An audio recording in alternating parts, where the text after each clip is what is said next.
Hey everybody, I apologize. This is going to be a little bit of a longer video, but I'm doing a demo for you. I was at a conference today with content creators and someone made the comment, what do you do if a brand is paying you to do some work for them and you just don't like their product? Like, I don't want to lie, I feel bad about it. And I 100% agree. You don't want to lie, you don't want to be inauthentic. But it just made me think about, my own experience and what I do in those situations. So I just want to give you an example. So for, clarity, this belt, I'm just using it as an example. I was not gifted this. I purchased this years ago. I wear it every day. I love this belt. So the things that I'm saying in like the negative example probably are not very true, but it's just an example. So here's an example that I typically do if I'm gifted something in the Amazon Influencer Program and I'm creating a video for it and I like the product. You'll probably see me do stuff like this. Hey everybody, I was sponsored by the brand. I just wanted to tell you about this belt right here. One thing that I absolutely love about it is it has this nice ratchet system. And so it goes inside like that and I can cinch it as tight as I need and it holds in place very well. And it's so easy to just unzip it like that. It comes off. Now I've been wearing this every day since I received it and it has held up so well. I absolutely love this belt. And so if you're looking for a brand new belt of your own, one that's going to hold up, that looks good and is very stylish, then I definitely recommend this one from the brand. Okay, so that's an example that I might do if I like the product. Now, here's an example that I might do if I've tried this out and I just really don't think it's that great of quality. My video is going to look more like this.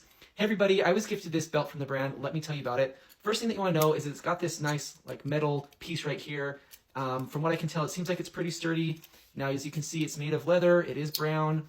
And here you can see the stitching all throughout. That's pretty consistent. And it is more on this ratchet. It does have like this ratchet system. So you put it in and then you can undo it like just like this. And now this is made for a size 34 waist. From my experience, who is a size 34 waist, it seemed like it was a little too tight, but that just may have been user error. But see, even I make mistakes. We have to do that all the time. But even that may be user error. So anyway, if you're looking for a belt, this is an option.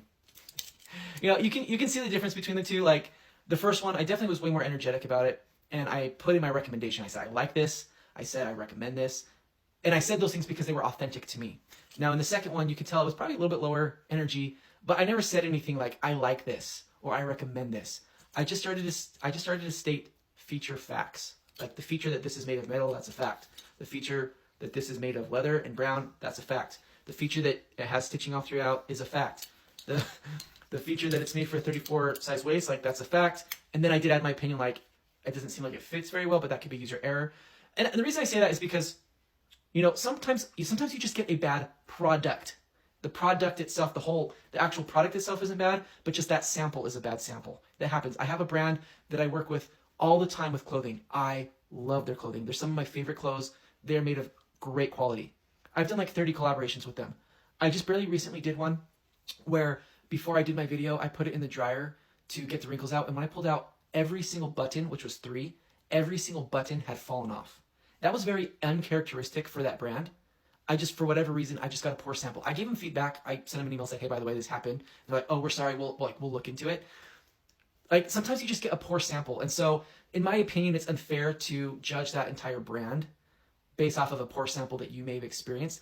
Also, sometimes you just make it a product that just, for whatever reason, you just don't like it. And just because you don't like it doesn't mean that other people won't like it. So I still don't think you should be dishonest. I think you do need to create an authentic video. But in my opinion, you can still describe the product in a way that's helpful to people without bashing the product, but while also being authentic in your opinion of the product. And so this is just how I approach it. There's many ways you can do it. Some people will actually go ahead and say they don't like the product, and if that's what you want to do, go for it. But I just wanted to present an alternative for you. Anyway, I know this was a long video. If you made it this far, thank you. I appreciate it. Hope that was helpful.